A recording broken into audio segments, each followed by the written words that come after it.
Hello दोस्तों, स्वागत है आप सभी का हमारे यूट्यूब चैनल अड्डा 730 स्टडी में। कैसे हैं आप सभी? तो दोस्तों, आज आपके लिए हम बीएड के मोस्ट इंपॉर्टेंट प्रश्न लेकर आए हैं। जी हाँ, आपको पता होगा बीएड एग्ज़ाम के लिए हम ये बहुत इंपॉर्टेंट प्रश्न लेकर आए हैं। तो आपको याद रखना है, बीएड 2022 के एग्ज़ाम अब हालांकि अभी तक आपका नोटिफिकेशन जारी नहीं हुआ है। जाहिर सी बात है 10 मार्च तक आपके फॉर्म जल्द ही आने वाले होंगे, क्योंकि चुनाव के कारण लेट हुआ है मामला। तो हम लोग अपनी तैयारी लगातार कर रहे हैं। पहला प्रश्न आपकी स्क्रीन पर है, राइट आंसर क्या होगा इस क्वेश्चन का हमें जवाब आप लोग जरूर देंगे। पहला प्रश्न आपकी स्क्रीन पर कह रहा है कि भारत में किस शिलाश्रय से सर्वाधिक चित्र प्राप्त हुए हैं। तो बताना है इस क्वेश्चन का राइट आंसर क्या होगा। तो मैं आपको बता देता हूं, इस क्वेश्चन का राइट आंसर भीमबेटका होगा। देखिए, भीमबेटका की जो गुफाएं हैं ये पाषाण काल से संबंधित है, पाषाण काल से संबंधित है। ये आपको याद रखना है, ये एमपी में पड़ती हैं। कहाँ सर? एमपी में पड़ती हैं। और विष्णु वाकड़कर ने इनकी क्या की थी? खोज की थी। अच्छा, इनमें जो चित्र पाए जाते हैं वो प्रकृति से नहीं बल्कि शिकार से पाए जाते हैं। किससे सर? शिकार के चित्र ज़्यादा हैं, क्योंकि आपको पता होगा पाषाण काल का जो मानव था वो शिकारी था, इसलिए यहाँ से शिकार के चित्र ज़्यादा मिले हैं। ठीक है, नेक्स्ट प्रश्न आपकी स्क्रीन पर ये रहा, राइट आंसर क्या होगा बताइए इस क्वेश्चन का राइट आंसर। क्या भारत के निम्नलिखित में से किस राज्य की सीमा नेपाल से मिलती है? नेपाल से निम्न में से बताना है किस राज्य की सीमा नेपाल से मिलती है। तो इसमें तो आपको बहुत अच्छे से पता होगा, राइट आंसर क्या होगा? सिक्किम।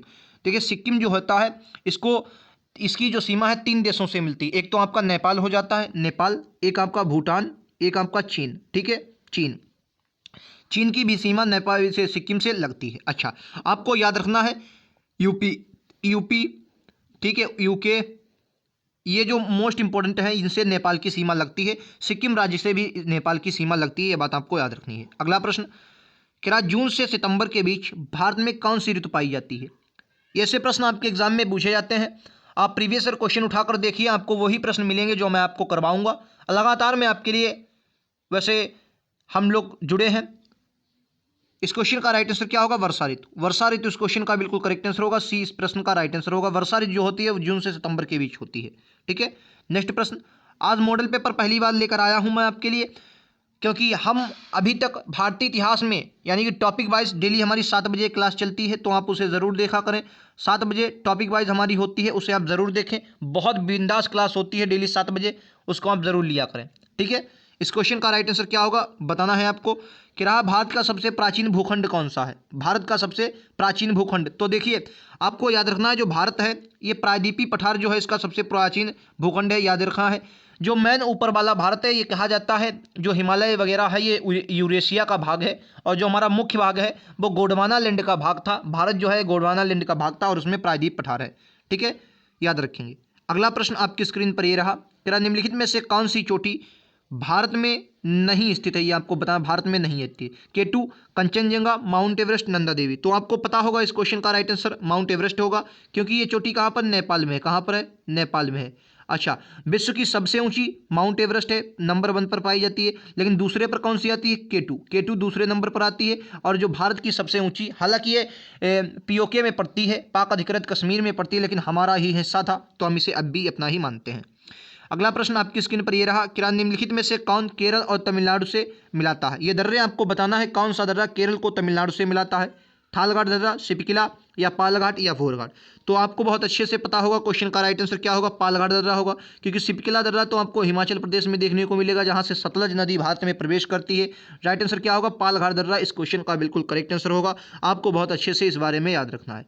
अगला प्रश्न कह रहा है कि भारत का अक्षांशीय विस्तार से लगभग कितने डिग्री का अंतर है? मतलब भारत के अक्षांशीय विस्तार, मतलब जो अक्षांशीय विस्तार हैं दोनों, इनके बीच कितना अंतर है? कहने का मतलब ये है हमारा कि जो आपको किबिथु और इधर आपका कौन सा मिलेगा? गुजरात की तरफ गौरमा था, और नहीं वो तो देशांतर, हम सॉरी वो तो देशांतर होगा। आपको ऊपर देखने को मिलेगा इंदिरा कॉल और इंदिरा पॉइंट, इनके बीच कितना अंतर है? तो आपको याद रखना है लगभग कितना है? 30 डिग्री। लगभग कितना? 30 डिग्री का अंतर आपको देखने को मिलेगा, याद रखेंगे। अच्छा, देशांतरी विस्तार की अगर बात कर ले कि देशांतरी विस्तार बताइए लगभग कितना है देशांतरी विस्तार? जैसे किबिथु आपको अरुणाचल प्रदेश में किबिथु मिलेगा, और गुजरात में क्या मिलेगा सर? गौरमा था। तो इस क्वेश्चन का राइट आंसर क्या होगा? राइट आंसर इस क्वेश्चन का 30 डिग्री होगा। ठीक है, 30 डिग्री जो होता है ये भारत के देशांतरी विस्तार का लगभग कितना? 30 डिग्री है। नेक्स्ट प्रश्न, क्या भारत में रंगमंच में यवनिका पर्दा का आरंभ किन्होंने किया था? और ये कई बार आपके एग्जाम में आया है।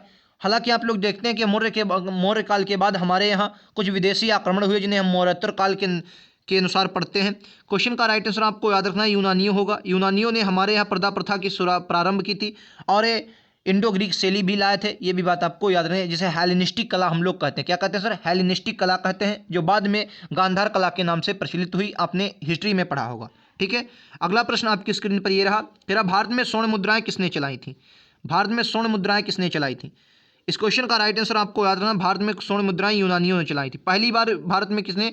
यूनानियों ने चलाई थी। लेकिन अगर बोलते कि सर्वाधिक स्वर्ण मुद्राएं किसने चलाई, तो आपको याद रखना कुषाण वंश का एक शासक था जिसे बिमकड़फिस कहते थे। क्या कहते थे? बिमकड़फिस। बिमकड़फिस ने सबसे ज्यादा स्वर्ण मुद्राएं चलाई थी, ये बात आपको बहुत अच्छे से याद रखना है। चलिए आगे प्रश्न देख। अगला प्रश्न आपकी स्क्रीन पर कह रहा है कि भारत में 10 फरवरी को किस रूप में मान्यता प्राप्त है? राष्ट्रीय कैंसर दिवस, राष्ट्रीय क्षय रोग दिवस, राष्ट्रीय स्वच्छ दिवस, इनमें से कोई नहीं। तो याद रखेंगे राइट आंसर क्या होगा? राष्ट्रीय स्वच्छ दिवस मनाया जाता है कब सर? 10 फरवरी को। याद रखेंगे, बहुत इंपॉर्टेंट प्रश्न है। नेक्स्ट प्रश्न आपकी स्क्रीन पर यह रहा, क्या इंडियन स्टैंडर्ड टाइम और ग्रीनविच मीन टाइम के बीच कितने का अंतर है? तो आपको पता होगा हमारे यहाँ जो कहने का मतलब जो रेखा निकाली गई है जिसे हम लोग टाइम वगैरह मैनेज करते हैं, ये 82.5 डिग्री पर निकाली गई। कितने पर? 82.5 डिग्री पर निकाली गई है। ठीक है, और ये कहाँ से? तो इलाहाबाद के नैनी से, यूपी में ही पड़ती। तो ऐसे आपके एग्जाम में यहाँ से क्वेश्चन पूछ सकता है। 5.5 घंटा आगे। कितना आगे है? कहेंगे सर 5.5 घंटा आगे है। आपको ये बात याद रखनी है, इंपॉर्टेंट प्रश्न है। ठीक है, नेक्स्ट प्रश्न, क्या भारत के किस राज्य में विश्व का सबसे बड़ा थोरियम का भंडार है? थोरियम का भंडार कहाँ पर है? वैसे हमारे भारत में सबसे बड़ा जो खनिज संसाधन है वो भारत के छोटा नागपुर पठार में निकलते हैं। कहाँ से? छोटा नागपुर पठार, जिसे हम भारत का रुद्र प्रदेश कहते हैं, यानी कि यहाँ से हमारे यहाँ कोयला भी बहुत निकाला जाता है। फिलहाल आंध्र प्रदेश में आपको याद रखना है, यहाँ सबसे ज़्यादा थोरियम का भंडारण है। याद रखेंगे, इंपॉर्टेंट प्रश्न हो जाएगा। अगला प्रश्न आपकी स्क्रीन पर यह रहा, क्या निम्नलिखित में से कौन सा मेला ऊँट के व्यापार के लिए प्रसिद्ध है? कुंभ मेला, राजकुंड मेला, पुष्कर मेला या सोन मेला? राइट आंसर क्या होगा? आपको याद रखना, जो पुष्कर मेला होता है ये आपका ऊंट के लिए फेमस है। याद रखेंगे, बहुत इंपॉर्टेंट प्रश्न है। नेक्स्ट प्रश्न, क्या निम्नलिखित में से कौन सा राज्य है जिसमें होकर कर्क रेखा गुजरती है? जिसमें होकर कर्क रेखा गुजरती है, तो आपको ये तो पता होगा। राइट आंसर क्या होगा? झारखंड, राजस्थान, फिर मध्य प्रदेश, फिर आप पहले सबसे पहले गुजरात, फिर राजस्थान, फिर मध्य प्रदेश, फिर छत्तीसगढ़, फिर झारखंड, पश्चिम बंगाल, त्रिपुरा, मिजोरम। इन 8 राज्यों से हमारे यहाँ क्या निकलती? कर्क रेखा होकर जाती है, जो भारत को 2 बराबर भागों में काटती है। ठीक है, अगर आप विश्व में जाएंगे कर्क रेखा, तो कर्क रेखा देखेंगे सबसे पहले मैक्सिको, मैक्सिको के बाद फिर आप जहाँ पर देखेंगे बारामूडा, आप क्यूबा के पास वहाँ से निकलते हुई आती है, और फिर कहाँ पर? सऊदी अरब, ओमान वाले क्षेत्र से पाकिस्तान, पाकिस्तान के का कुछ क्षेत्र लेते हुए जब आती है हमारे भारत में, भारत के बाद म्यांमार, म्यांमार के बाद बांग्लादेश, म्यांमार, फिर चीन, और फिर उसके बाद ताइवान। ये आपकी कर्क रेखा हो गई। ठीक है, अगला प्रश्न, क्या हिमालय की श्रेणी में कौन प्राचीनतम है? हिमालय की श्रेणी में कौन प्राचीनतम है? देखिए, हिमालय की जितनी भी श्रेणियां हैं आपको देखने को मिलेंगी, वो पामीर की ग्रंथि से उनका निर्माण हुआ। कहाँ से? पामीर की ग्रंथि से। और बहुत अच्छे से आपको याद रखना है, ये जो होती हैं ये सर सबसे पुरानी जो इसमें हो जाएगी वो बृहद हिमालय इसमें दिखा रहा है। ठीक है, ऑप्शन के अनुसार हम बृहद हिमालय पर जाएंगे, लेकिन बृहद हिमालय से भी पुरानी कौन सी है? वो हमारी ट्रांस हिमालय है। ट्रांस हिमालय की अगर चोटियां दी होती तो ट्रांस हिमालय सबसे पुराना है, उसके बाद बृहद हिमालय बना, क्योंकि बृहद हिमालय जिसे हम मेन हिमालय कहते हैं वो बृहद हिमालय है। ट्रांस हिमालय की 3 भाग हैं, आपको पता होने चाहिए।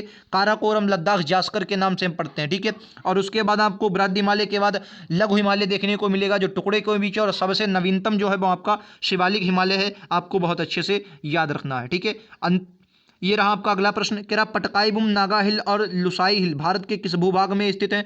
तो आपको बहुत अच्छे से याद रखना है, ये हमारे पूर्वोत्तर प्रदेश में पड़ते हैं। पूर्वोत्तर प्रदेश में पटकाईबुम, ये नागालैंड में पहाड़ियाँ आपको देखने को मिलेंगी। पटकाईबुम, नागा हिल्स ये भी नागालैंड में, लुसाई ये 2 राज्यों में पड़ती है। ठीक है, याद रखेंगे। और यहीं पर आपको अराकानियोमा देखने को मिलेगी पूर्वोत्तर भारत में। अराकानियोमा जो आपको अरुणाचल प्रदेश और म्यांमार के भी सीमा बनाती है। याद रखेंगे, उसका भी राइट आंसर हो जाएगा। ठीक है, अगला प्रश्न, भारत में मुगल वंश का संस्थापक कौन था? तो आप कहेंगे सर 1526 में बाबर आता है और इब्राहिम लोदी को पराजित करके दिल्ली पर शासन करता है, और उसके बाद मुगल वंश की नींव डालता है। अगला प्रश्न, क्या खानवा और घाघरा का युद्ध किस मुगल शासक ने लड़ा था?